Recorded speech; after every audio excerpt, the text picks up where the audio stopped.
오늘 설교 제목이 실패가 끝이 아닌 사람 이렇게 되어 있죠. 사실 하나 더 붙이면은 성공이 아닌 사람, 이것도 같이 이제 사실 연결하면 좋은데 너무 길어서 하나만 썼습니다. 우리 인생을 살다 보면은 인생의 많은 사건들을 우리가 경험하게 됩니다. 근데 그 사건 하나를 탁 떼어 가지고 그거 하나만 가지고 그 인생이 성공했다 혹은 실패했다 이렇게 단정 지을 수가 없습니다. 왜냐하면은 지금 우리가 맞닥뜨린 이러한 일들, 그것은 이전에 어떤 일들에 대한 지난 일들에 대한 결과일 수가 있습니다. 그리고 또 앞으로 일어날 일들의 원인이 될 수 있는 것이 오늘 우리가 맞닥뜨린 이러한 상황이 될 수 있기 때문에 그렇습니다. 예를 들어서 우리가 코로나19 이 상황을 볼 때에 이 코로나가 왜 이렇게 창궐하게 되었는가, 보건학적으로 혹은 또 정치적인 이유를 이야기하는 사람들이 많이 있지만, 물론 우리가 그런 것들을 또 알아야 되겠지만 그리스도인으로서 또 우리가 더 관심을 가져야 될 것은 영적인 이유가 무엇인가 하는 것이죠. 신학자들은 이러한 이 2020년에 발발한 이 코로나19, 이것이 2013년에 있었던 부산에서 열렸던 WCC 한국 대회가 있었죠. 그때 한국 교회가 그 대회를 유치하고 또 한국 교회가 모든 많은 대형 교단들이 이 일에 가담했던 그러한 사건이 있었습니다. 영적으로 볼 때에 하나님께서는 바로 2013년에 있었던 그 배교의 사건, 그 사건에 대한 하나님의 징계로 보고 있는 그러한 신학자들도 있습니다. 또한 앞으로 이 코로나19가 이제 앞으로 우리에게 있어서 무너진 한국교회 예배를 다시 살리느냐 아니면 그대로 이렇게 유지하느냐 하는 그 갈림길이 될 것이다 라고 진단하는 사람들도 있습니다. 이처럼 여러분, 우리의 삶에 일어나고 있는 크고 작은 일들은 그 하나의 사건만으로 성공이다 실패다 이렇게 단정 지을 수 없다라는 것이죠. 모든 삶의 사건들은 서로 간의 연속성을 가지고 있습니다. 그래서 현재의 실수나 실패를 우리가 끝으로 단정 짓기보다는, 또 현재의 성공으로 인해서 우리가 자만하기보다는 실수나 실패를 통해서 과거를 돌아보고 또 미래를 향해서 나아가는 디딤돌로 삼을 수 있어야 한다라는 것입니다.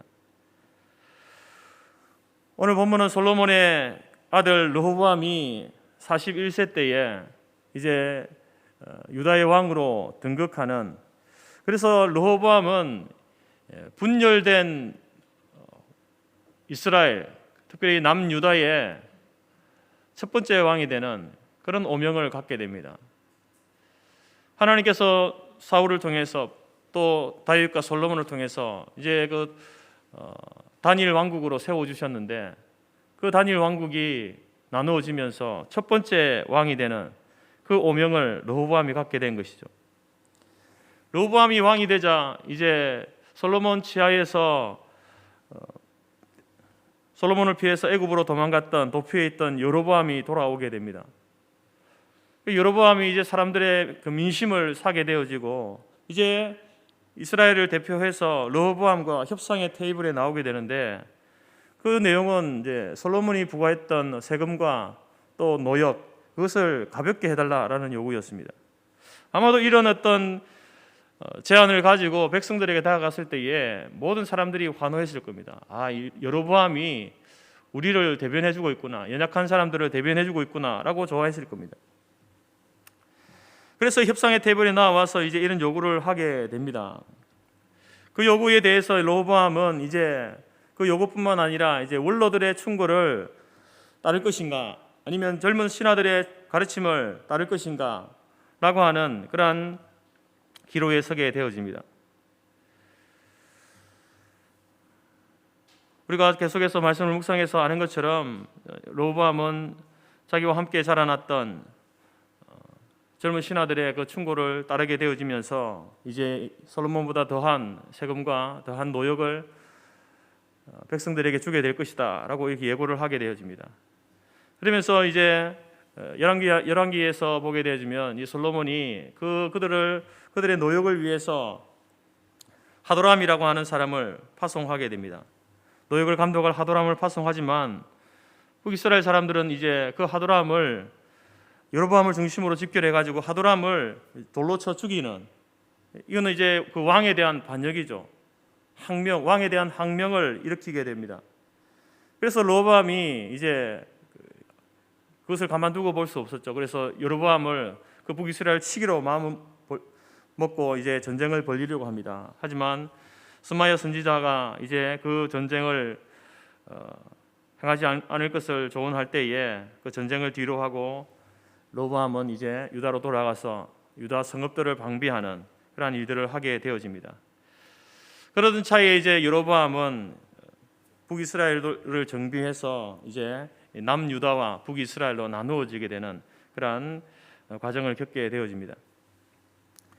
이러한 과정 속에서 이제 왕이 된 르호보암, 이 르호보암의 실패와 성공을 우리가 볼 수 있습니다. 무엇에 실패했고 무엇에 성공했는가, 이것을 우리가 살펴보는 것이 우리에게 있어서 우리의 삶에 있어서도 중요한 판단 기준이 될 수 있습니다. 하나님께서는 믿음의 성도들이 이 땅을 살아갈 때에 성공하는 삶을 살기를 원하십니다. 그래서 실패를 통해서 하나님의 뜻을 배우고 또 성공하기를 원하십니다. 또 성공하지만 그 가운데서 교만하지 않기를 바라시는 것이 하나님의 우리를 향하신 마음이죠. 오늘 르호보암 왕으로서 등극하면서 그 사역 초기에 두 가지 문제로 갈등하게 됩니다. 그리고 그에 대한 행동을 취하게 되는 것을 보게 됩니다. 하나는 부정적인 결과를 가져오고 하나는 긍정적인 결과를 가져오게 되는데요. 우리가 그 르호보암이 가졌던 갈등의 문제가 무엇인가 하는 것입니다. 첫 번째는 그가 갈등했던 문제는 바로 누구의 조언을 들을 것인가 하는 것입니다. 앞서 말씀드린 것처럼 백성들의 세금과 노역의 문제에 있어서 이제 솔로몬을 모셨던 원로들의 의견을 따를 것인가, 백성을 후대하면 이 백성들이 당신을 영원히 따를 것입니다 라고 하는 그 원로들의 의견을 따를 것인가, 아니면 르호보암과 함께 동문서학했던 젊은 신하들, 솔로몬의 왕보다 멍에를 더 무겁게 하고 이제 그들을 전갈채찍으로 채찍질하게 하는 것이 이제 왕으로서의 그 권위를 세울 수 있는 일이다라고 하는 그 조언을 따를 것인가, 이 두 가지 이제 의견에 대해서 바로 르호보암은 원로들의 의견을 무시하고 젊은 사람들의 의견을 듣게 됩니다.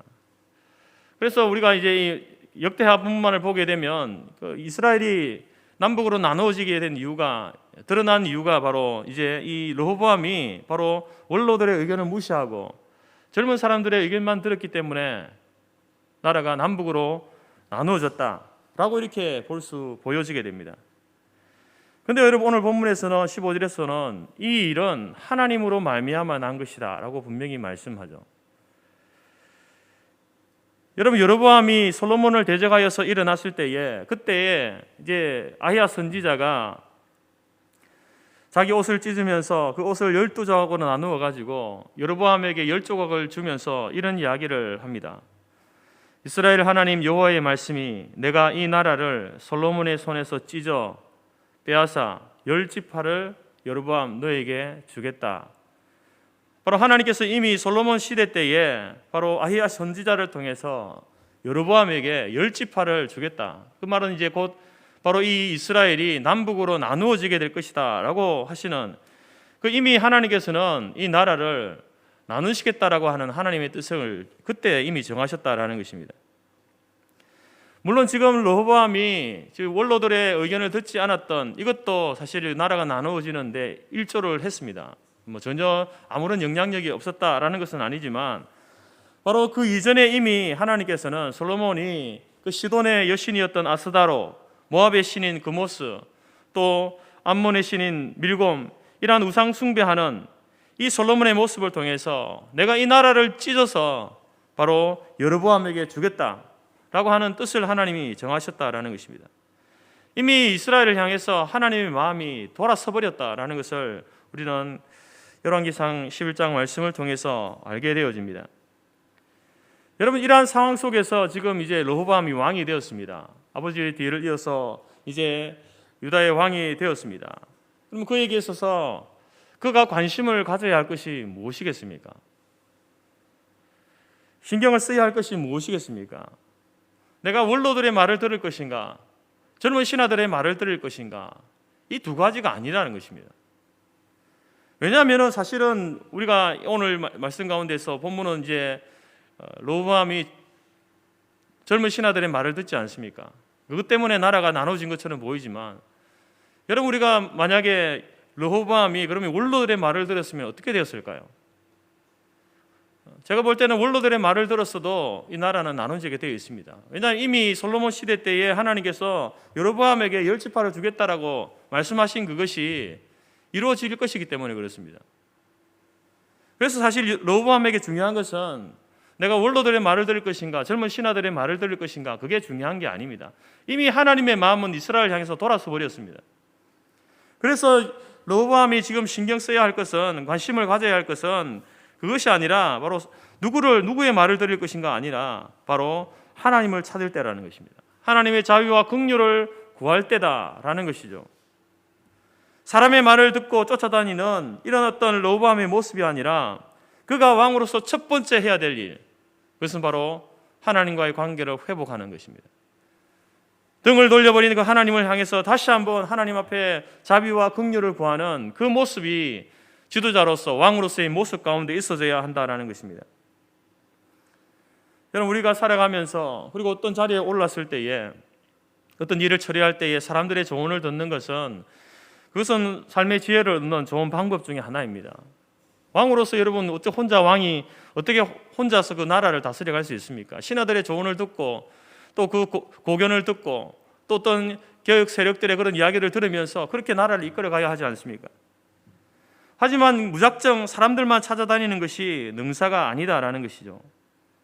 지금 눈에 보이는 문제를 해결하기 위해서 사람을 찾아다니면서 이리저리 뛰어다니기 전에 먼저 체크해야 되는 것, 르호보암이 정말로 왕으로서 해야 될 것은 바로 하나님과의 관계, 자기 자신과 하나님과 관계뿐만 아니라 지금 이스라엘 전체가 하나님과의 관계가 어떠한가, 그 아버지 때에 무너졌던 등을 돌리보는 그 하나님께서 지금 이스라엘을 향하고 계신가 하는 것을 먼저 살펴야 한다는 것입니다. 여러분, 솔로몬의 우상 숭배로 그리고 또 이미 하나님의 마음이 이스라엘을 향해서 돌아서 버렸는데 사람을 찾아가 본들 무슨 소용이 있겠습니까? 우선순위에서 잘못된 것이죠. 사람들의 그 도움을 받고 고견을 듣고 하는 것이 지혜를 얻는 방법 중에 하나이지만 우선순위가 잘못된 것입니다. 만약에 저희 집에 갑자기 전기가 들어오지 않습니다. 그러면 저는 이제 그 전기가 들어오지 않는, 등이 들어오지 않거나 혹은 전자기계가 이렇게 작동하지 않을 때에 콘센트가 잘못되었는지 아니면 기계가 이렇게 망가졌는지 여러 가지로 살필 겁니다. 그런데 아무리 살펴봐도 안 되는 거예요. 전기가 들어오는 것도 아니고 기계가 되는 것도 아니고.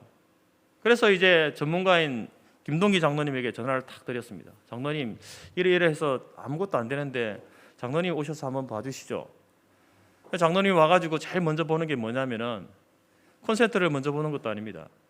기계를 보는 것도 아니고 먼저 차단기를 먼저 보는 거예요. 목사님, 차단기가 내려가 있네요. 여러분, 차단기가 내려가 있는데 콘센트를 뺐다 꽂았다 아무리 많이 해도 에이스센터 가가지고 밥솥을 아무리 고쳐도 무슨 소용이 있습니까? 전기가 안 들어오는데.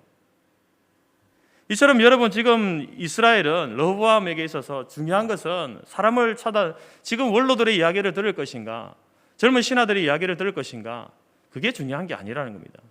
먼저 지금 하나님과의 관계가 어떠한가, 이스라엘이 지금 전체가 또 백성들이 또 왕으로서 자신이 하나님과의 관계가 어떠한가, 하나님은 지금 이스라엘을 어떻게 보고 계신가, 이것이 먼저 지금 그 관계가 정리되어져야 한다라는 것입니다. 만약에 르호보암이 하나님을 가까이 했다고 한다면, 그 관계를 먼저 점검하고 나아갔다고 한다면, 다윗과 솔로몬의 정통성을 이은 이 르호보암에게 하나님께서는 물론 그 두 나라가 나눠지는 그러한 일이 있었지만 새로운 길을 열어주셨을 겁니다. 여러분, 우리의 실패가 실패로 끝나지 않기 위해서는 오늘 선지자들이 유다와 이스라엘을 향해서 계속해서 외친 그 소리에 귀를 기울여야 합니다. 그것은 다른 것이 아니었습니다. 하나님을 가까이 하라는 것입니다. 하나님을 찾으라는 메시지였습니다. 르호보암보다 후대 시대의 선지자지만 아모스 선지자가 이렇게 이야기합니다. 여호와께서 이스라엘 족속에게 이와 같이 말씀하시기를 너희는 나를 찾으라 그리하면 살리라. 베델을 찾지 말며 길갈로 들어가지 말며 브엘세바로도 나가지 말라. 너희는 여호와를 찾으라 그리하면 살리라. 여러분, 아모스 선지자도 지금 베델로 가는 거, 길갈로 가는 거, 브엘세바로 가는 거 그게 중요한 게 아니라는 겁니다. 어느 장소로 가서 제사를 드리고 예배를 드려야 하느냐 그게 중요한 것이 아니라 정작 중요한 것은 하나님을 찾으라는 겁니다. 하나님을. 장소의 문제가 아니라는 겁니다. 그리고 하나님께서는 하나님을 가까이 하고 하나님을 찾는 자에게 새로운 인생의 길들을 열어주신다라는 약속을 분명히 우리에게 하고 있습니다. 시편 145편에 여호와께서는 자기에게 간구하는 모든 자, 곧 진실하게 간구하는 모든 자에게 가까이 하시는도다. 그는 자기를 경외하는 자들의 소원을 이루시며 또 그들의 부르짖음을 들으사 구원하시리로다. 하나님과의 관계가 여러분 먼저 회복되어지면은 우리의 인생에 막힌 그 길들을 가운데 하나님께서 새로운 길들을 열어가시는 그러한 은혜를 우리에게 주시겠다라고 약속하고 있는 것 아니겠습니까? 여러분, 여로보암은 그 왕으로서 첫 번째 그의 정치적인 행보가 실정이고 실패입니다. 그 실패로 끝나지 않기 위해서는 바로 그는 하나님을 찾아야 한다는 것입니다. 하나님을 가까이 해야 한다는 것입니다.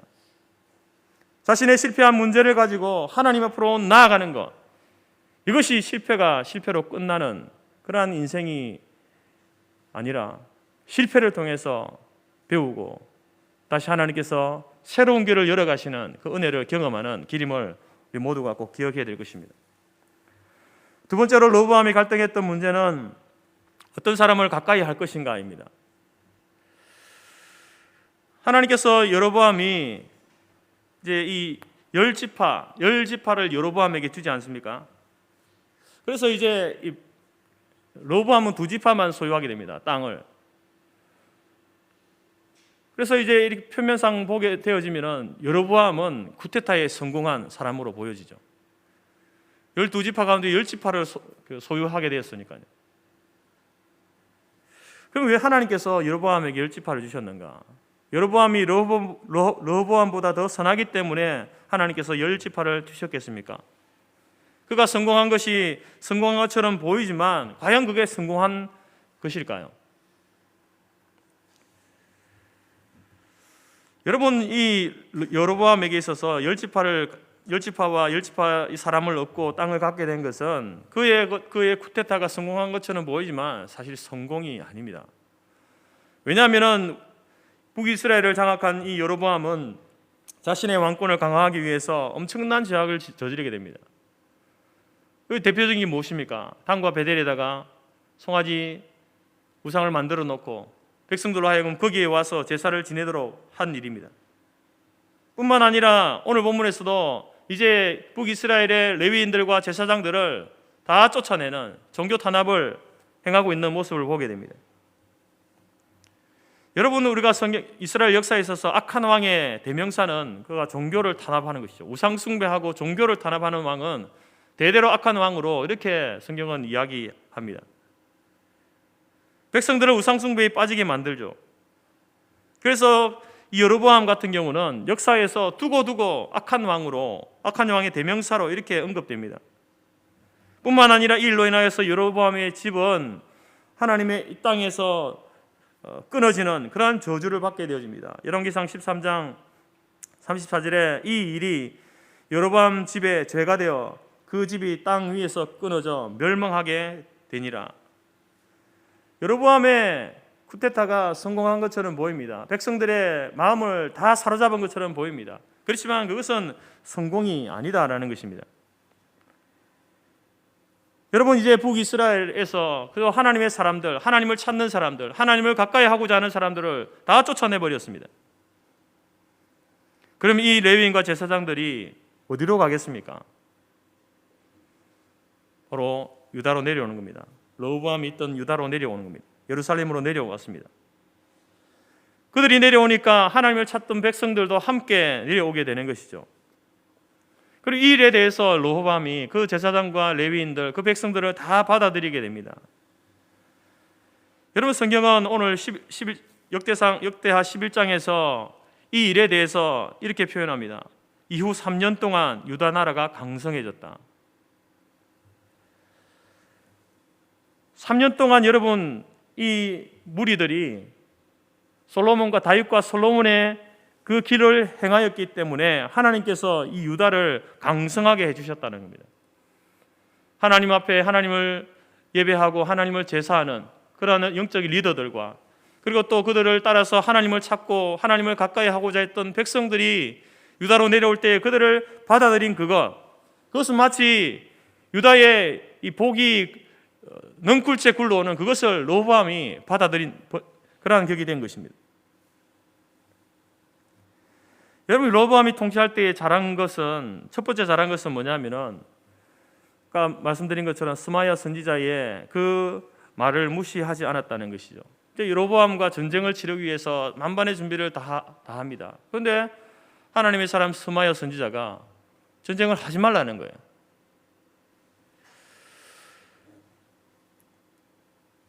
여러분, 이제 왕이 전쟁을 치르기 위해서 이렇게 준비를 다 했는데 이렇게 선지자가 하지 말라고 한다고 해서 쉽게 그것을 접는 것은 쉽지 않습니다.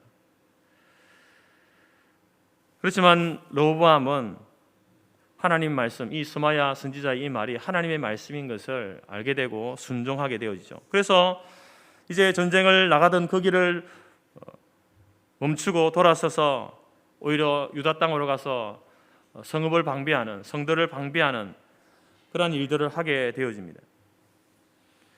그리고 나중에 이제 그것을 인하여서 유다가 강성해지게 됩니다. 그렇게 되니까 또 이 르호보암도 인간인지라 또 교만하게 되죠.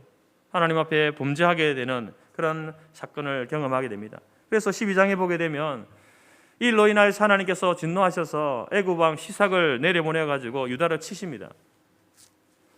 하나님께서 치실 때에 이제 그때의 이 르호보암의 그때의 또 반응을 이렇게 이야기합니다. 르호보암이 스스로 겸비하였고 유다의 선한 일도 있으므로 여호와께서 노를 돌이키사 다 멸하지 아니하셨더라, 이렇게 이야기합니다.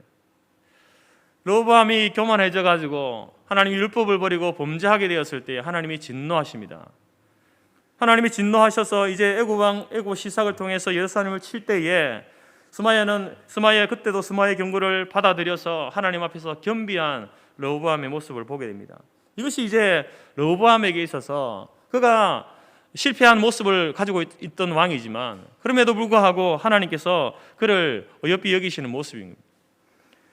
또 두 번째로 이제 르호보암이 잘한 것은 바로 북이스라엘에서 쫓겨난 이 하나님의 사람들, 하나님을 사랑하는 사람들을 받아들인 일입니다.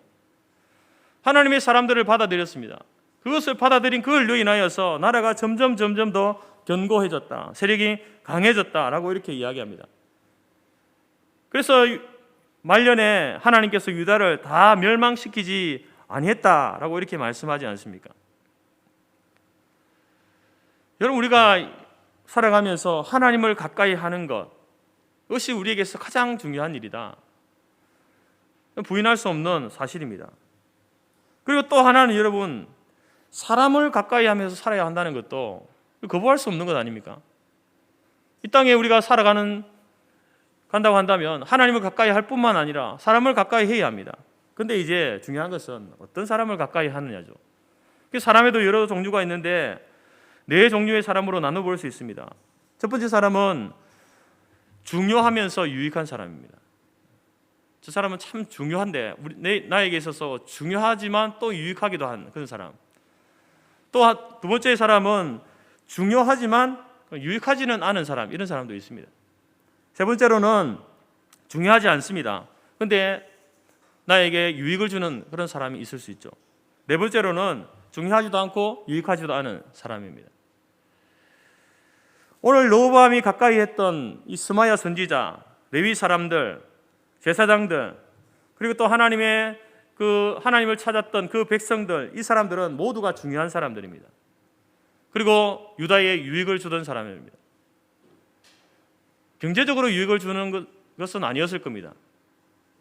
어떤 면에서 유익을 주었느냐? 바로 영적인 유익을 주었다라는 것입니다. 왜냐하면 이들은 하나님을 가까이 하는 사람이었습니다. 여러분, 첫 번째 르호보암의 문제가 뭐라고 했습니까? 사람을 쫓아다닐 것이 아니라 하나님을 가까이 하는, 하나님과의 관계를 회복하는 것이 먼저다라고 말씀드렸는데, 바로 그 하나님을 가까이 하는 사람들이 대거 이스라엘에서 지금 유다로 내려오게 되는 것이죠. 하나님을 찾는 사람들, 하나님을 향해 신실한 사람들, 이 사람들이 내려올 때에 그들을 받아들였다라는 것입니다. 이러한 믿음의 사람들과 가까이 하고 그들로 인하여서 이 유다가 3년 동안 하나님께서 형통케 하시는 복을 받게 되었다라는 것입니다. 바로 르호보암의 실패가 실패로 끝나지 않은 또 하나의 이유가 여기에 있는 것입니다. 자기 자신이 하나님을 찾지 못하여서 사람을 쫓아다니다가 실정을 하게 되는 그런 모습이 있었지만, 그러나 그럼에도 불구하고 하나님을 가까이 하는 사람들, 하나님을 신실하게 믿는 그 사람들을 자기 옆에 둠으로 인하여서 하나님께서 그들로 말미암아 유다에게 복을 내리시는, 형통케 하시는 그러한 은혜를 보게 되었다라는 것입니다. 여러분, 우리가 살아가면서 어떤 사람이 되어야 하는가? 저와 여러분들이 사람들에게 중요하지도 않고 유익하지도 않는 이런 존재가 되는 것은 참 불행한 것이죠. 저와 여러분들이 여러분 누군가에게, 또 우리 교회 공동체 가운데에 정말 중요하고도 유익한 그러한 사람이 되었으면 좋겠습니다. 최소한 여러분 유익하지는 못해도 중요한 사람은 되었으면 좋겠습니다. 르호보암은 왕으로서 처음 결정했던 그 일의 실패를 끝으로 보지 않았습니다. 그 자신의 실정한 것에 대해서 교훈을 삼고 배웠던 것이죠. 스마야 선지자의 조언을 듣고 그것을 받아들인 왕의 체면보다도 하나님의 뜻이 더 중요하다는 것을 인정하는 그러한 모습이었습니다. 솔로몬의 실정으로 인하여서 나라가 두동강 나는 아픔을 겪었지만 그 가운데서도 하나님의 섭리하심을 믿고 자신이 할 수 있는 최선이 무엇인지를 간파했던 왕이 바로 르호보암이었습니다. 또한 하나님의 사람들을 가까이 함으로 실패를 형통으로 바꾸시는 하나님의 은혜를 경험한 왕이 바로 르호보암이 되었다라는 것입니다. 사랑하는 성도 여러분, 르호보암의 성공과 실패, 그것은 끝이 아니었습니다. 여로보암의 성공처럼 보이는 것도 그것이 끝이 아니었다라는 것이죠. 하나님께서는 여전히 우리가 무언가를 배우기를 원하십니다. 우리의 실패를 통해서 혹은 성공으로 보이는 그것을 통해서 하나님은 깨닫기를 원하신다라는 것입니다. 하나님을 찾는 일을 우선하는 것, 그것이 바로 여러분 우리에게 있어서 제일 중요한 일입니다. 새로운 일을 시작할 때에, 뭔가 새로운 계획을 세울 때에 그 일을 위하여서 여러분 사람을 찾아다니고 환경과 조건을 만들기 위해서 분주하게 다니기 이전에 하나님과의 관계를 먼저 한번 점검해 보시기 바랍니다. 그리고 나서 여러분 그 다음에 하나님 앞에 하나님의 신실한 사람들, 하나님을 간절히 찾고 하나님을 가까이 하는 그런 사람들을 가까이 두시기 바랍니다. 하나님께서는 그들을 통하여서 우리가 하나님과의 관계를 바르게 하고 신실한 하나님의 사람들을 우리의 주위에 두게 될 때에 여러분 그것을 통해서 우리의 실패가 실패로 끝나지 않고 우리의 성공이 우리를 교만하게 만들어서 하나님을 진노하게 하는 그런 것이 아니라 오히려 그것을 통해서 하나님 앞에 하나님께 주시는 더 형통함을 더 누리게 되는 그러한 길로 나아가게 되는 것을 보게 됩니다. 여러분, 우리의 성공은 세상의 성공과 같지 않죠. 세상의 성공에 취하여서 하나님 앞에서 실패한 인생으로 살아갈 것인가, 아니면 하나님 앞에서 성공하고 세상 앞에서도 당당하게 살 것인가, 우리는 선택해야 합니다. 르호보암은 실패로 끝이 난 사람이 아닙니다. 여로보암은 그 성공이 실패가 된 사람입니다. 오늘 저와 여러분이 모두가 우리 인생의 하는 과정 속에서 무엇보다 먼저 하나님을 찾고 하나님을 가까이 함으로 실패를 성공으로 바꾸어가는 그런 하나님의 사람이 될 수 있기를 간절히 바랍니다. 하나님을 찾고 하나님을 가까이 하는 사람, 그리고 또 하나님을 가까이 하는 사람을 곁에 두고 그 유익하고 중요한 그 사람들과 함께 하나님께서 우리에게 허락하시는 유다에게 내리주셨던 그 형통함이 그들을 통해서 또 하나님으로 인하여서 오늘 저와 여러분의 그 삶 가운데도 하나님이시는 그 형통함으로 살아가는 우리 모든 삶이 될 수 있기를 간절히 바랍니다. 우리의 삶은, 여러분의 삶은 아직 끝이 나지 않았습니다. 실패했습니까? 성공한 것처럼 보입니까? 아직 끝이 나지 않았다라는 사실을 꼭 기억하시고 이번 한 주간도 하나님을 찾고 또 하나님의 사람들과 함께 하나님을 가까이 하는 한 주간의 삶을 살아가는 저와 여러분이 될 수 있기를 간절히 바랍니다. 기도하겠습니다. 하나님, 그렇습니다.